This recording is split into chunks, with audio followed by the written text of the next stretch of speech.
مسلمانانو سخت جهالت خپور یقینم سخت جهالت خلک په دې پوهېږي نه چې له کومې خوا یې راواخلي پر کوم ځای خبره ودرېږي اکثره خبرې یې له دې خوا ورخیستې دي نه د الله د الوهیت شان ور معلومیږي نه د پیغمبر مقام ور معلومیږي چې پیغمبر کوم مقام دی نه ولی ور معلومیږي چې ولی نو بیا اوس څوک ده ولی هم نه ور معلومیږي وایي دا لیونیان چې دي دا ولیان دي اوس اگر که دا خبرې موږ ته ډېر نقصان کوي ډېر تر فشار لاندې راځو نو خو مجبوري به وي دغه موږ سره چې څه ملایان کښېني پرون هم ما یو کتاب ور ښکاره کړ هغه کې وایي که کافر لیونی سئ به دغه د کفر حال یې ده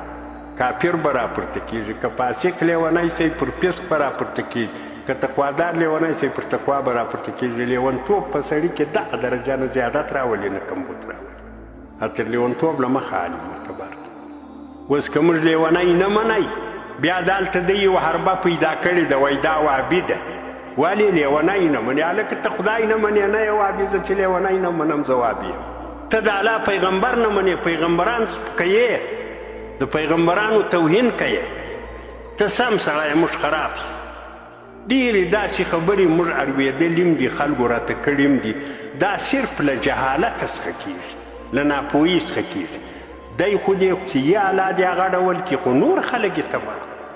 نور خلک بیا سړي ته وایي چې سمه خبر ورته وکړي هغه یې زړه ته نه لوېږي وایي زموږ د کلي ملا کاکا بیا دی ویل پلانې ملا کاکا دی ویل پلانې ملا کاکا دی ویل دا انداز چاته نه لګېږي چې ملا کاکا چاته وایي او دا مسله څه ډول او دا خبر څه ډول کتاب څه ډول